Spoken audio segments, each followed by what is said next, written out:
कंचन पाठक है, उनका एक सवाल है कि भक्त की पहचान और संत की पहचान कैसे की जा सकती है? बिटिया, भक्त की पहचान जो रमा रहे श्वास श्वास में, जिसका इष्ट के प्रति दृढ़ भरोसा और दृढ़ स्मरण रहे, उसको कहते हैं भक्त।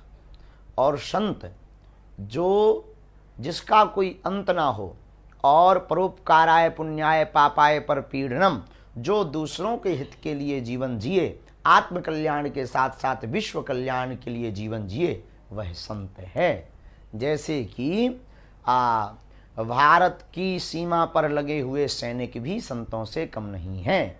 जैसे कि दूसरों के लिए जीवन जीने वाले लोग संत के ही समान हैं।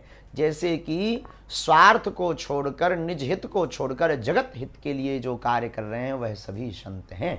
यही संतों की पहचान है। और संतों के लक्षण भागवत में भी आए। तितिक्षुवः कारुणिकः सुहृदा सर्वदेहिनाम अजात शत्रुवः शांतः साधवा साधुभूषणः।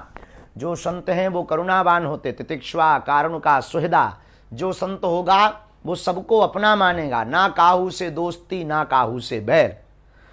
तो अजात शत्रुवः, उसका कोई शत्रु नहीं होगा। वो दूसरों की प्रशंसा देखकर, प्रसिद्धि देख करके कभी ईर्षा नहीं रखेगा, वो संत है। वो कभी भी किसी की निंदा नहीं करेगा, वो संत है। वो सत्य बोलने से कभी नहीं चूकेगा, वो संत है। जो भगवत मार्ग पर ले जाने के लिए सदा सदप्रेरणा सबको देगा, वो संत है। सुहृदा सर्वदेही नाम अजात शत्रुवः शांता, जिसको ना मान प्रिय ना अपमान प्रिय, ना अपमान में वो खिन्न होता है, ना मान से प्रसन्न होता है, वो संत है। कई लोग हमने देखे कि एक बात कहे तो उसको तुरंत फूट पड़ते हैं। जैसे गर्मी के मौसम में नाक फूट जाती ना कई लोगों की, हाँ, ऐसे ही कई लोग फूट पड़ते हैं, बोले हम संत हैं। तो भेष से साधु नहीं कोई होता है, भेष से कोई संत नहीं होता है। स्वभाव संत का नाम है।